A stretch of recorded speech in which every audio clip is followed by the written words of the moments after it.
Station Valor 9 floated in the darkness of space like a small metal city. Ships from many different worlds came and went from its docking bays. Inside the station, hundreds of aliens walked through the corridors, buying goods, selling items, and making deals.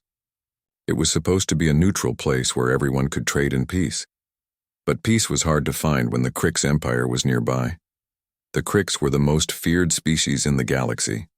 They were tall warriors covered in dark armor that looked like insect shells. Their eyes glowed red in the shadows. They had conquered dozens of worlds and ruled them with cruelty. When the Krix wanted something, they took it. When someone said no to them, that someone disappeared. Everyone on the station knew this. That was why the main hall went silent when Commander Vexar walked in. Vexar was a high-ranking Krix officer. His armor was darker than the others, with marks that showed his many victories.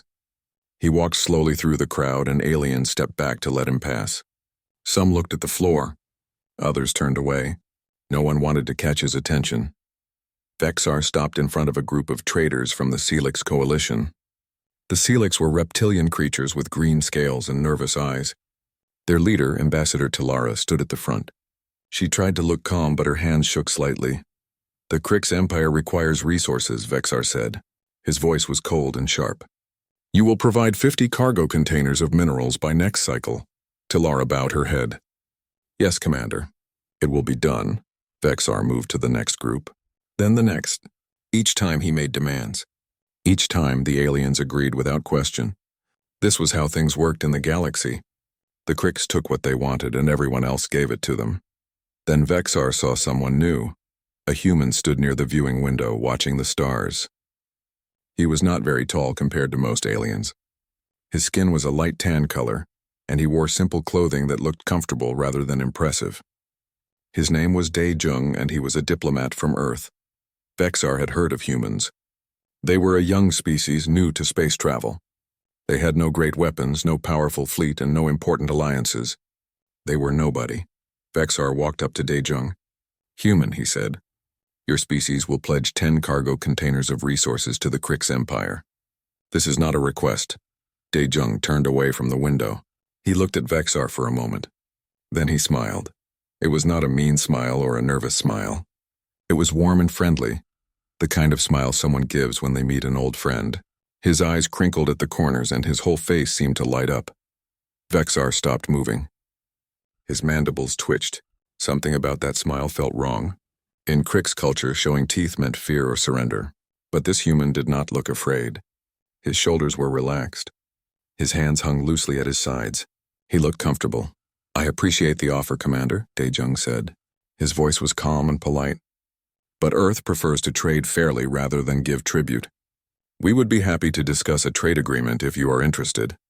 The hall went completely silent. Everyone stared at the human. Some aliens looked shocked. Others looked terrified. No one refused the Krix. No one. Vexar leaned forward. His red eyes focused on Dae-jung. "You do not understand," he said slowly. "This is not a negotiation. You will comply or there will be consequences." Dae-jung's smile did not fade. "I understand perfectly, Commander. You want resources and you are used to taking them. But Earth does not work that way. We believe in cooperation, not demands. If you want something from us, we can discuss terms. If not, I wish you a good day." Vexar felt something strange in his chest. It took him a moment to recognize it. Confusion. This human was refusing him. This weak, small creature from an unknown world was saying no, and he was smiling while doing it. "You have one cycle to reconsider," Vexar said, his voice sharp with anger. "If you do not comply, the Krix Empire will show you what happens to those who defy us." Dae-jung nodded politely. "Thank you for the warning, Commander. I will pass your message to my government.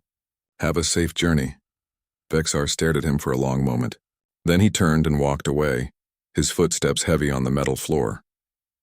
The other Krix officers followed him.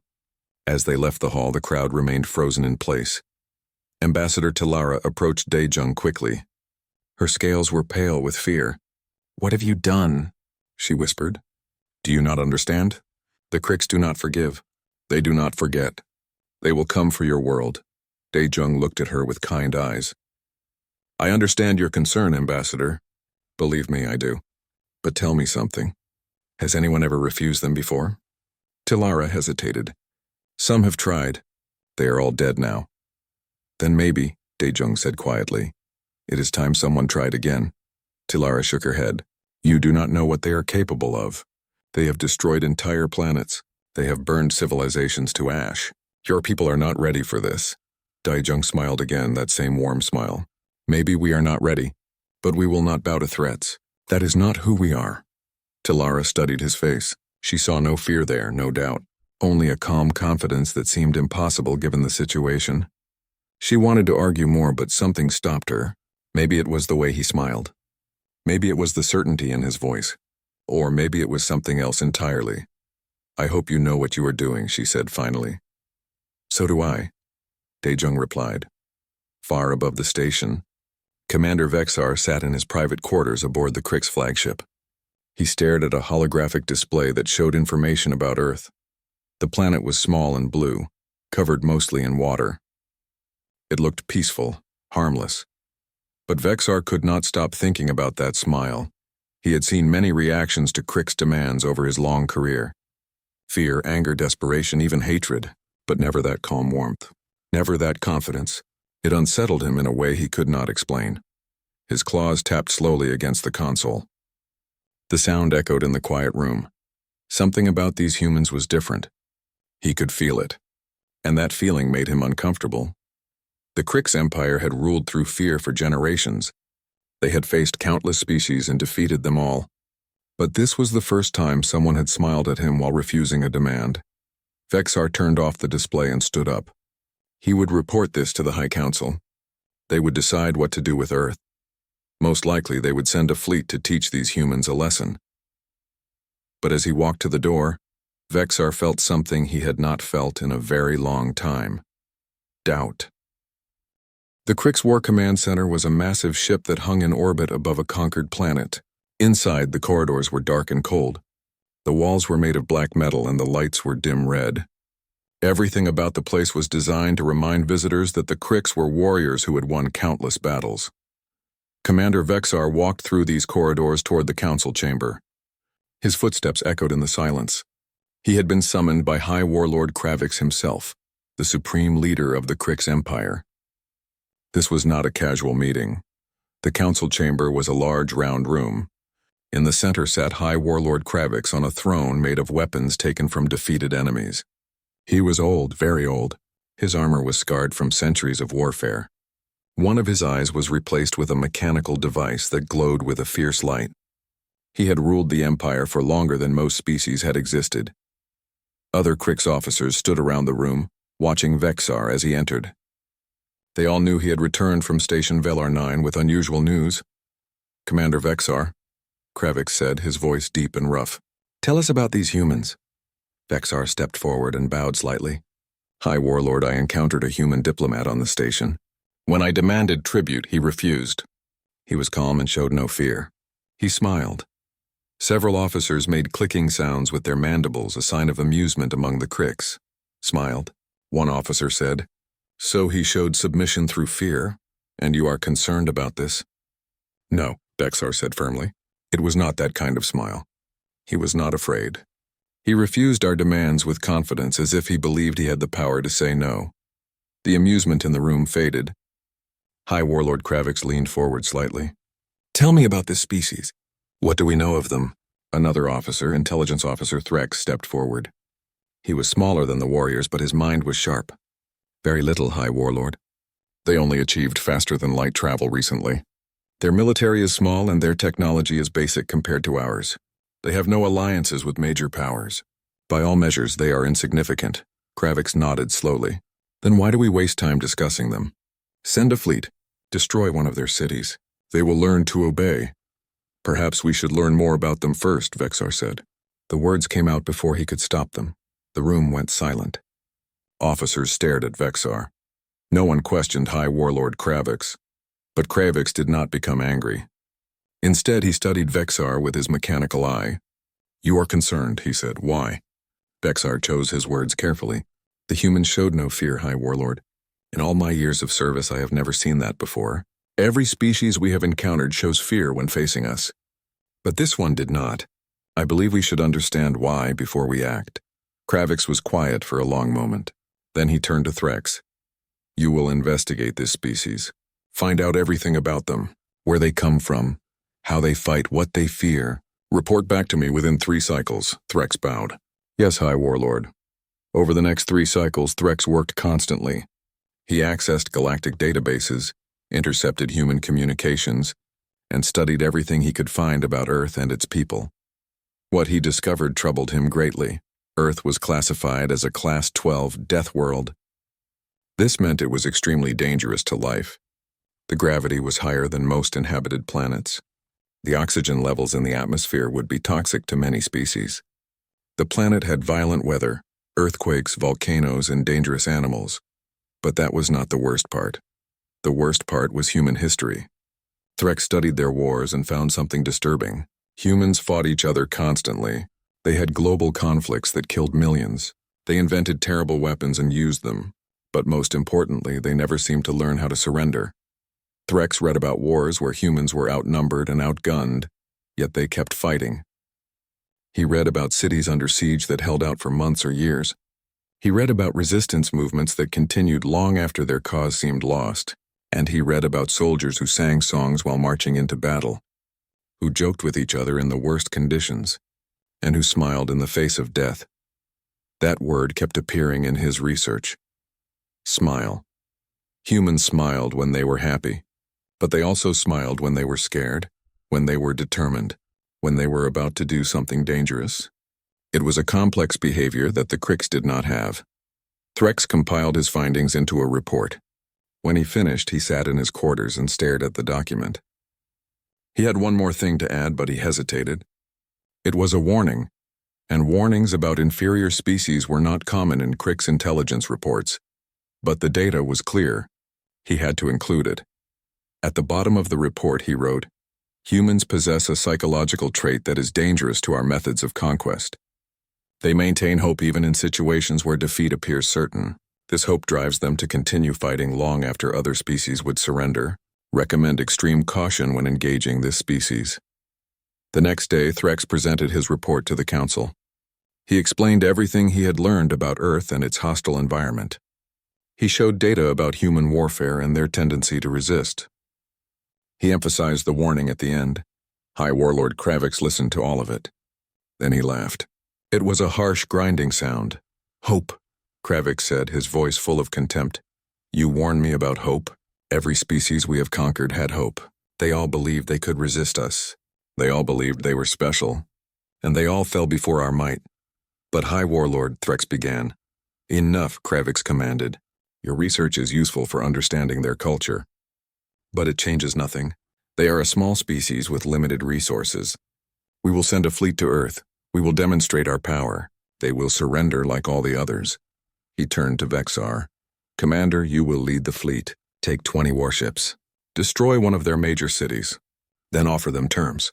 If they refuse again, destroy another city. Continue until they submit," Vexar bowed. "Yes, High Warlord." The council was dismissed. As the officers filed out, Threx approached Vexar in the corridor.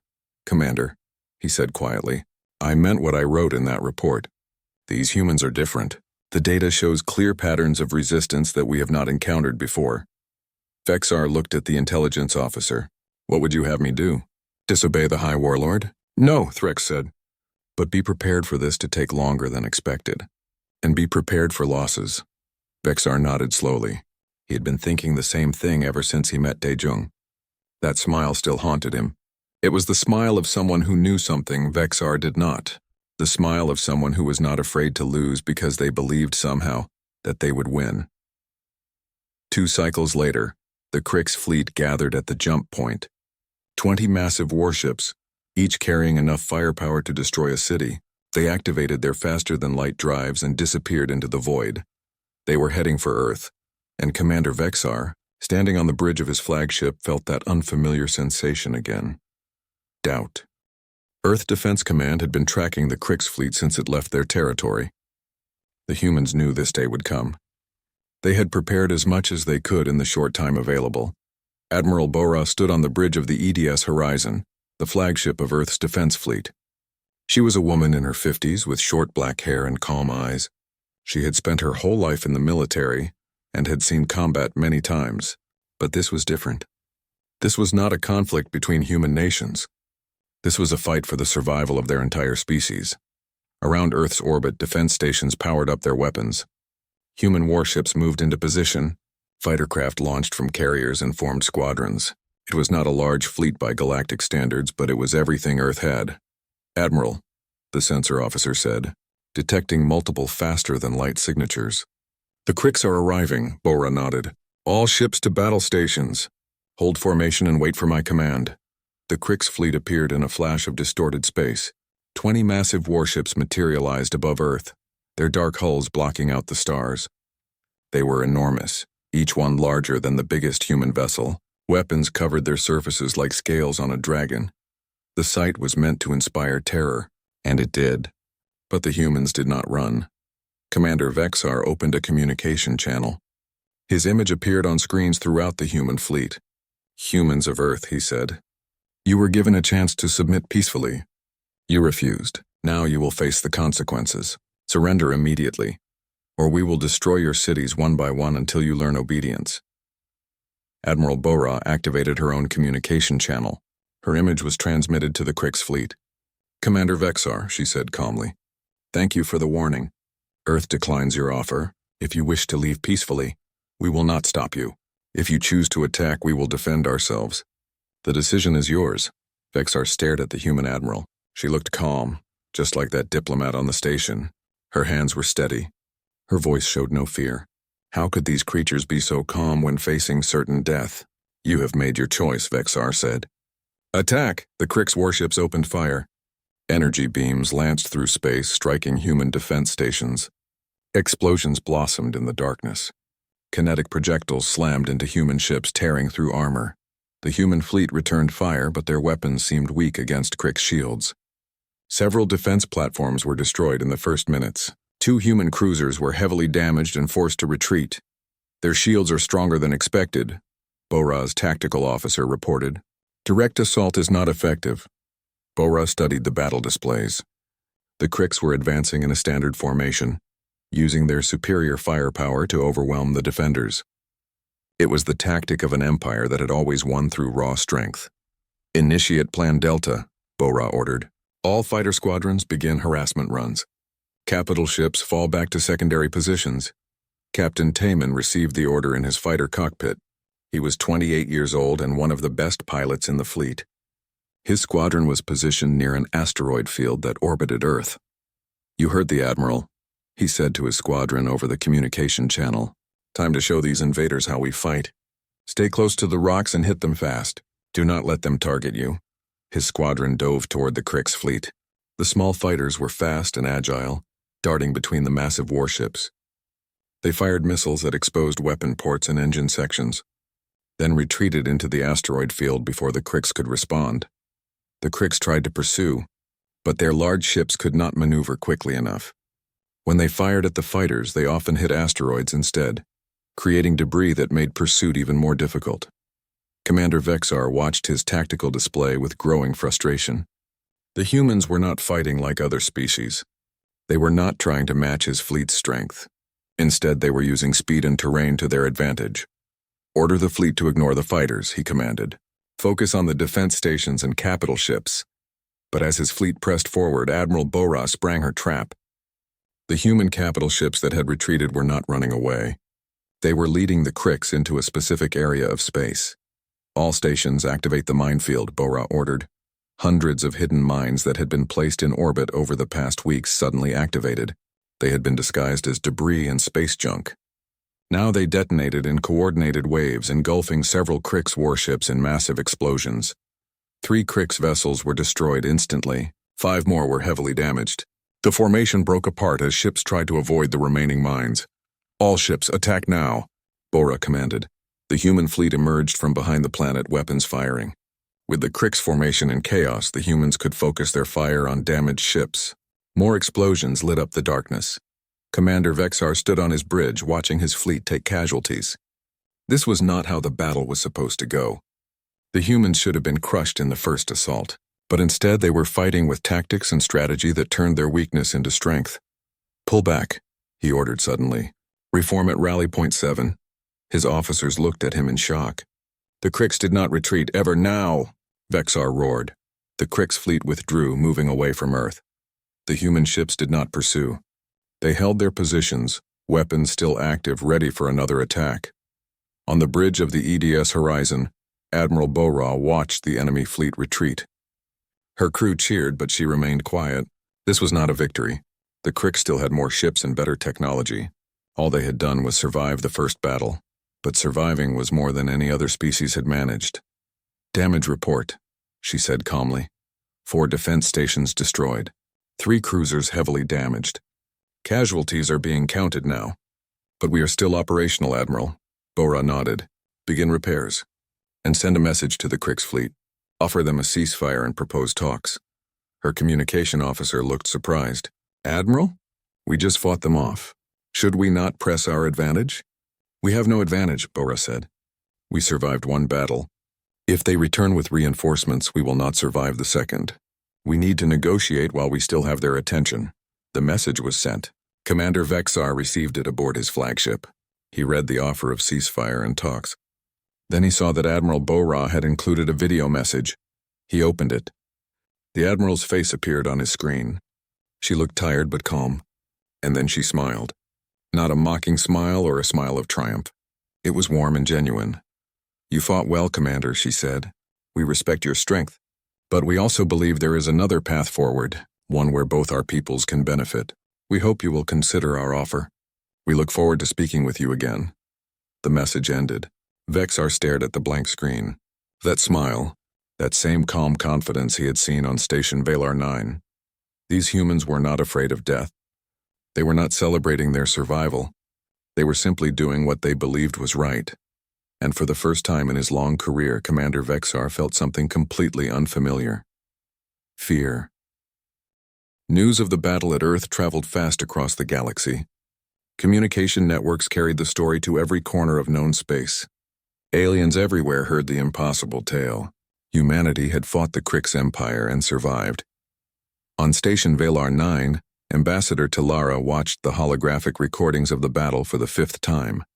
She saw human fighters darting through asteroid fields. She saw their ships using tactics instead of brute force. She saw the minefield trap that had damaged the Krix fleet. Most importantly, she saw that the Krix had retreated. The mighty Krix Empire, which had never been stopped before, had pulled back from a single planet. Around her, other species were having similar reactions. Whispers spread through the station. Quiet conversations happened in dark corners. For the first time in generations, beings who had lived under Krix rule began to ask dangerous questions. If humans could resist, why could they not? Talara made a decision. She contacted representatives from several other species and arranged a secret meeting in one of the station's unused cargo bays. When everyone arrived, she looked at the gathered aliens and spoke carefully. "You have all seen what happened at Earth," she said. "The humans proved that the Krix can be fought. They proved that resistance is possible. I believe it is time we considered standing together against our oppressors." The response was mixed. Some aliens nodded in agreement. Others looked terrified. "The Krix will punish us," one representative said. "They always do. They will destroy our worlds as examples." "They will destroy us anyway," another alien argued. "Slowly, through tribute and exploitation. At least this way we die fighting for freedom." The debate continued until Dae-Jung arrived. The human diplomat had been invited to the meeting. He listened quietly as the aliens argued about the risks and possibilities of resistance. Finally, Talara turned to him. "Tell us, Dae-Jung, what makes humans different? How did you find the courage to stand against the Krix?"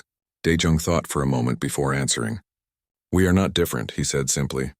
"We are not stronger or smarter or braver than any of you. We simply chose not to accept that defeat was certain." He looked around at the gathered aliens. "The Krix rule through fear. They want you to believe that resistance is impossible. But fear is only powerful if you let it control you. The moment you decide that some things are worth fighting for, fear loses its power." "Easy for you to say," one alien muttered. "Your world still exists.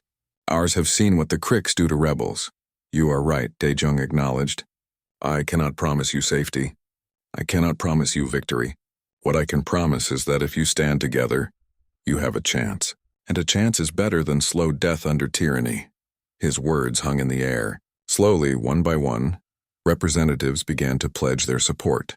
The Celix Coalition, the Tal Dominion, the Vryn Collective, smaller factions and independent worlds. Not everyone agreed, but enough did. The coalition was born. Meanwhile, far away aboard the Krix flagship, High Warlord Kravix was furious. Reports from the battle at Earth covered his command table. His officers stood in silence, afraid to speak. "You retreated," Kravix said to Commander Vexar. His voice was quiet, which was worse than shouting. "The Krix Empire does not retreat. High Warlord, the humans used tactics we did not expect," Vexar explained. "They had prepared defenses and used our formation against us. Continuing the attack would have resulted in greater losses. So you ran like a coward," Kravix said. Vexar felt anger rise in his chest, but he controlled it. "I made a tactical decision to preserve our forces for a better strategy. The only strategy needed is overwhelming force," Kravix said. "It has always worked before. It will work now."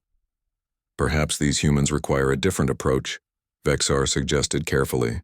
"They have offered to negotiate. We could learn more about them and plan a more effective assault." Kravix turned his mechanical eye on Vexar. The red light seemed to burn into him. "Negotiate? With inferior beings who defied us. That is weakness. And weakness is not tolerated in the Krix Empire." He gestured to his guards. "Commander Vexar is relieved of command. Commander Drauk will lead the next assault on Earth with a larger fleet, 50 warships. Enough to crush these humans completely." Vexar was escorted from the command chamber. As he walked through the corridors, he realized something important. He no longer believed in what the Empire was doing. The humans had shown him that there were other ways to exist in the galaxy, ways that did not require fear and violence. He made a decision that would have been unthinkable just weeks ago. That night, Vexar stole a small ship and escaped from the Krix fleet. He set course for Station Valar 9. He had to find Dae Jung. When he arrived at the station, security forces surrounded him. Vexar transmitted a simple message. He wanted to speak with the human diplomat. He had information that could help stop the war. Dae Jung agreed to meet him in a secure conference room. When Vexar entered, the human was sitting calmly at a table. He looked exactly as Vexar remembered, calm, confident, and ready to listen. "Commander Vexar," Dae Jung said, "this is unexpected. What brings you here?" Vexar sat down across from him. "I am no longer a commander. I have left the Krix Empire. I wish to help you stop the coming attack." "Why?" Dae Jung asked simply. Vexar was quiet for a moment. "Because I have realized that my people are wrong. We rule through fear, but fear only creates more violence. You showed me another way. When you smiled at me on this station, I thought you were foolish. Now I understand. You were free, and I want that freedom too." Dae Jung studied the Krix officer carefully. Then he smiled, that same warm smile that had started everything. "Tell me what you know about their plans." Vexar provided detailed information about Krix military tactics, fleet movements, and strategic weaknesses.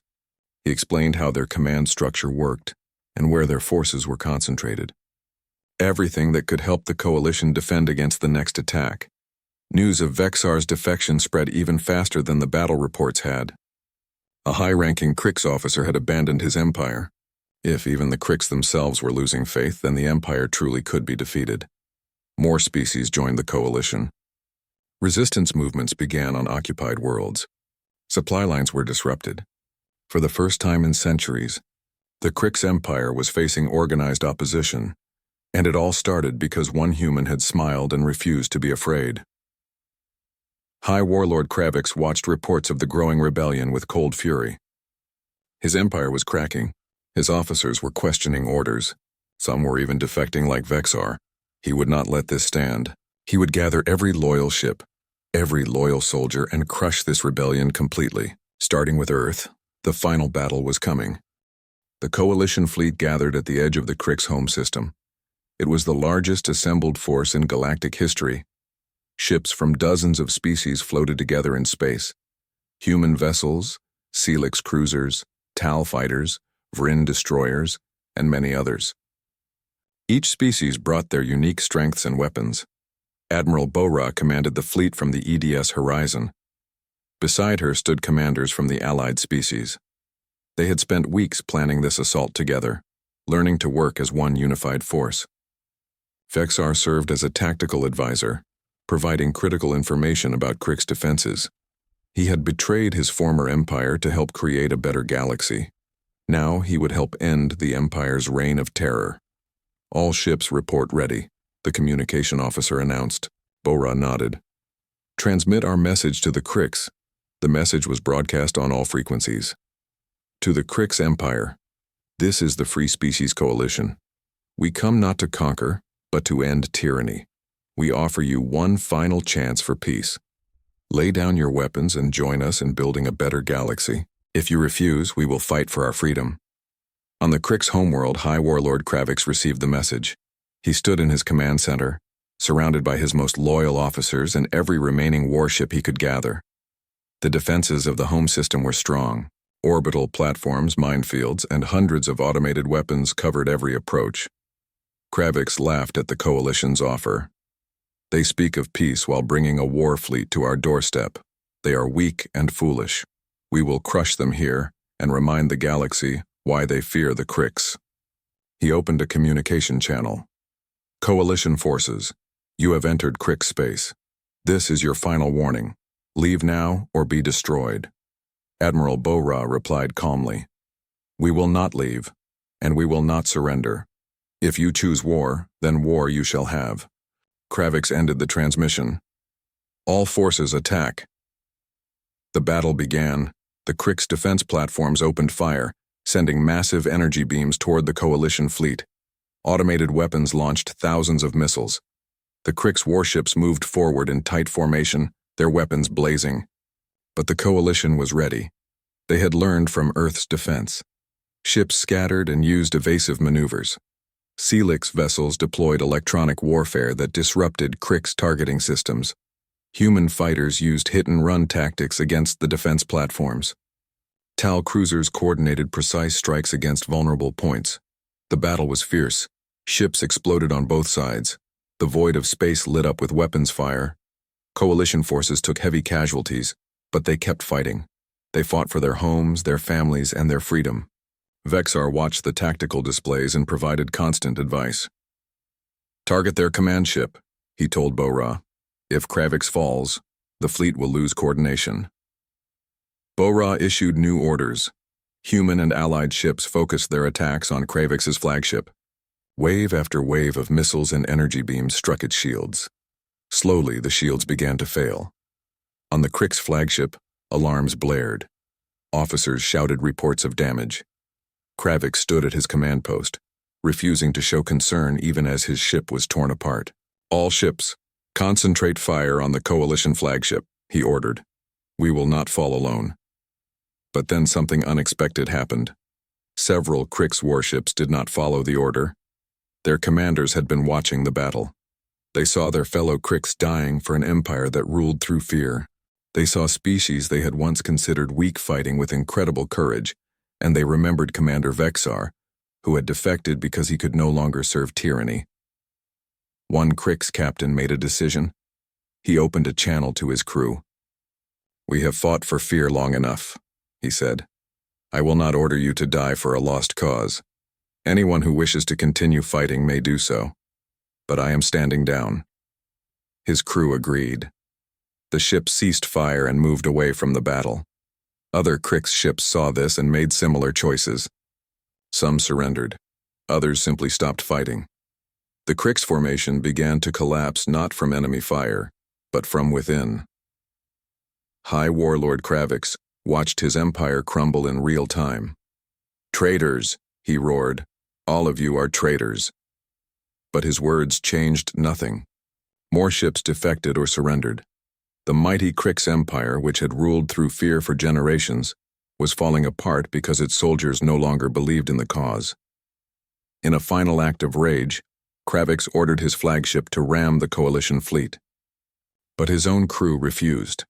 They had seen enough death. Kravix's officers arrested him. They contacted the Coalition and offered surrender. The battle ended not with a glorious victory, but with the quiet collapse of a system that could no longer sustain itself. Admiral Bora accepted the surrender. The fighting stopped.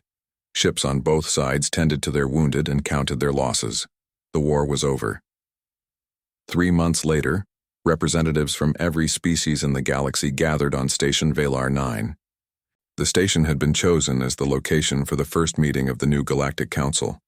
It was fitting. This was where everything had started, where a human first smiled and refused to bow to fear. The council chamber was filled with aliens of all types. Former enemies sat together, working to build a better future. Daejung had proposed the council structure, and it had been accepted by all. The council would operate on principles of equality and cooperation. Every species would have a voice. Disputes would be resolved through dialogue rather than violence. It was not perfect, and there would be challenges ahead, but it was a start. Vexar attended the first session as an observer. He sat in the back of the chamber, watching former enemies work together. He saw Crick's officers who had defected helping to rebuild damaged worlds. He saw species that had suffered under the Empire now standing tall and proud. Ambassador Talara approached him during a break. "Thank you," she said simply. "Without your help, we might not have won." Vexar shook his head. "I only provided information. You and the others provided the courage to use it." "Still," Talara said, "you gave up everything to do what was right. That takes a different kind of courage." They watched as Daejung took his place at the council table representing Earth. The human diplomat looked the same as always, calm, confident, and ready to work. After the session ended, Daejung stood at the observation window looking out at the stars. Talara joined him there. "You did it," she said. "You gave us hope when we had none. You showed us that resistance was possible." Daejung smiled, that same warm smile that had started everything. "Hope was always there, Ambassador, in every species, in every person who suffered under tyranny. All we did was remind everyone that it existed. But you were the first to show it," Talara insisted.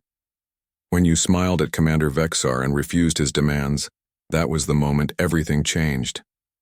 Daejung considered this. Maybe, but a smile is just an expression. What mattered was what it represented. It showed that we were not afraid, that we believed in something worth fighting for. And when others saw that, they found their own courage. They stood together in comfortable silence, watching ships from all the different species come and go from the station. The galaxy was different now. It would take time to heal the wounds of centuries of oppression. There would be setbacks and challenges. But for the first time in living memory, there was hope. Real, tangible hope that things could be better. The reign of terror had ended not with a massive battle or powerful weapon, but with something simpler and more powerful. It ended the moment one human looked at the most feared warriors in the galaxy and smiled. Not in fear, not in mockery, but with genuine warmth and an unshakable belief that there was a better way. And that smile had changed everything.